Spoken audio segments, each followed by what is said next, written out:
Assalamualaikum warahmatullahi wabarakatuh. Perkenalkan, nama saya Muhammad Anbiar Raja Manis. Dan pada sesi wawancara kali ini kita ada di kantor Lurah Gandaria Utara. Yuk. Warahmatullahi wabarakatuh, Pak. Salam. Perkenalkan, nama saya Muhammad Anbiar Raja Manis dari SMP Negeri 11 Jakarta. Dengan Bapak sendiri siapa namanya? Saya Muhammad Hilmi Ismail. Pada menjelang pesta politik tahun 2024, izinkan kami untuk mewawancari Bapak tentang politik. Pertanyaan pertama, menurut Bapak, apa tujuan seseorang berpolitik dalam suatu negara? Sebelumnya saya memperkenalkan diri dulu. Ya.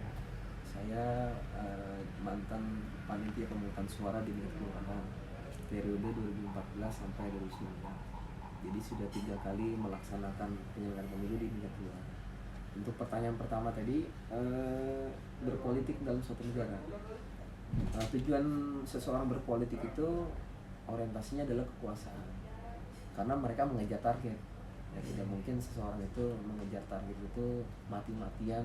Jadi seorang politik itu adalah untuk kekuasaan. Di dalam kekuasaan itu nanti banyak manfaat yang bisa diberikan, khususnya yang positif. Jadi mereka itu menjadi seorang politik itu agar bisa berkuasa di dalam pemilihannya. Contoh di DPRD provinsi maupun di DPR RI maupun di tingkat kepala daerah maupun kepala negara. Dengan mereka sudah merebut kekuasaan itu, mereka bisa memberikan kontribusi kepada konstituen. Konstituen itu adalah daerah pemilihannya.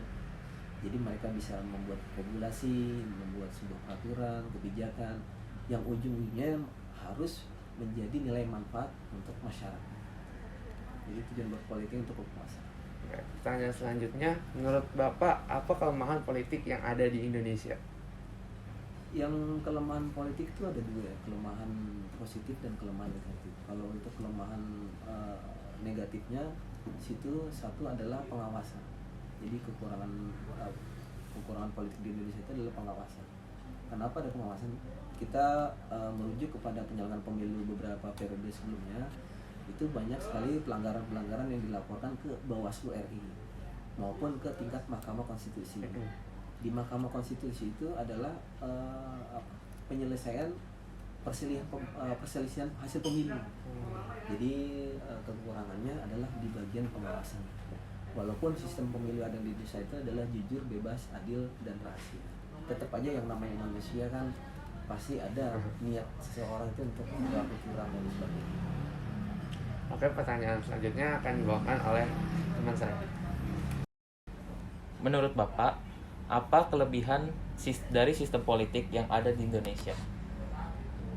Karena Indonesia itu adalah negara demokrasi, jadi kelebihannya adalah kepala negara atau pemimpin dipilih langsung oleh rakyat sesuai dengan amandemen Undang-Undang Dasar 1945.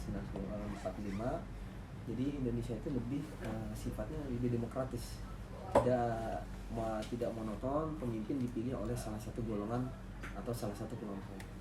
Jadi kelebihannya adalah demokratis, semua masyarakat atau rakyat bisa memilih langsung selera pemimpin yang akan dipilih. Kelebihannya. Oke. Dan pertanyaan selanjutnya, menurut Bapak, apa yang diperlukan untuk kemajuan politik di Indonesia?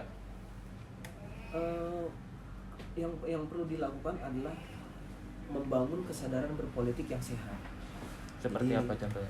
Jadi kita bisa merasakan bagaimana khususnya di DKI ya.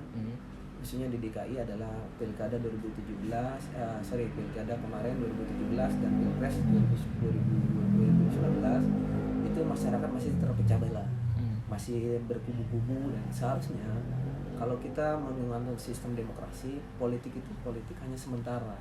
Ketika sudah ditentukan mana yang menang dan kalah, itu sudah harus mencair lagi. Jadi yang perlu dilakukan adalah seluruh perangkat yang ada di negara ini adalah yang perlu dilakukan bagaimana membangun politik masyarakat Indonesia itu lebih dewasa. Jadi tidak ada sesama keluarga atau saling musuhan. Politik, tapi ketika sudah selesai pemilu, semua kembali seperti semula. Dan yang harus diperhatikan adalah nanti janji-janji yang sudah diberikan oleh calon-calon tersebut betul-betul direalisasikan, diberikan manfaat untuk konstituen atau masyarakat atau rakyat. Ya. Perkenalkan, nama saya Muhammad Ali Fukafi Ramadan dari SMP 11. Saya ingin bertanya tentang politik.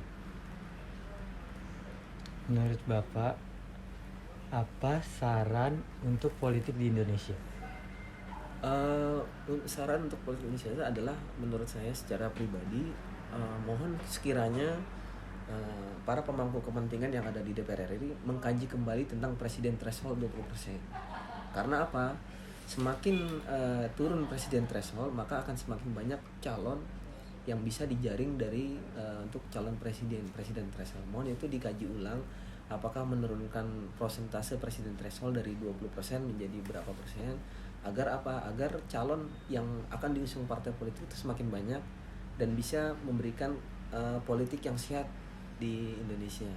Kalau hanya dipaku 20% presiden threshold, saya rasa itu kurang untuk yang ingin mencalonkan, karena banyak calon-calon potensial justru harus diikut kompetisi, tidak dibatasi oleh presiden threshold. Menurut Bapak, partai apa yang paling berkuasa saat ini?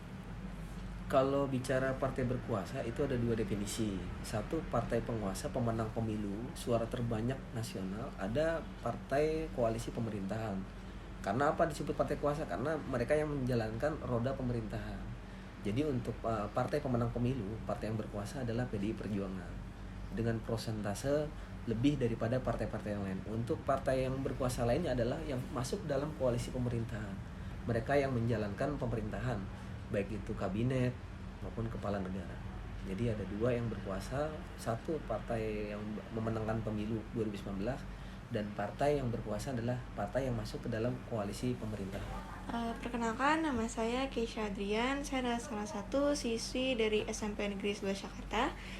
Izinkan saya memberi pertanyaan kepada Bapak. Ada berapa partai politik yang Bapak ketahui di Indonesia?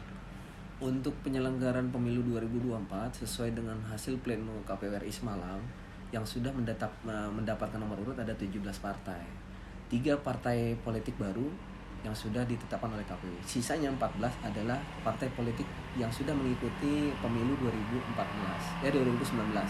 Salah satunya mungkin ada PDI Perjuangan di sana, ada Partai Kebangkitan Bangsa, Gerindra, Partai Amanat Nasional, Partai Solidaritas Indonesia, ada Partai Hanura, Partai Persatuan Pembangunan, salah satunya. Jadi total untuk peserta pemilu besok yang sudah dipastikan adalah 17 partai politik. Baik. Mungkin sekian pertanyaan dari saya dan juga teman-teman saya. Terima kasih banyak untuk Bapak atas waktunya. Baik, bisakah Bapak memberikan closing statement untuk kita para pelajar tentang politik ke depannya?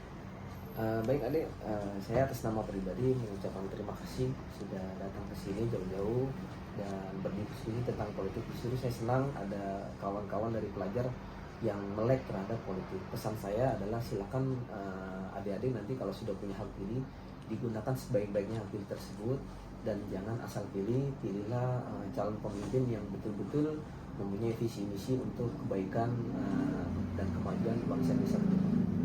Baik, terima kasih banyak Bapak atas sama-sama saran dan juga arahannya.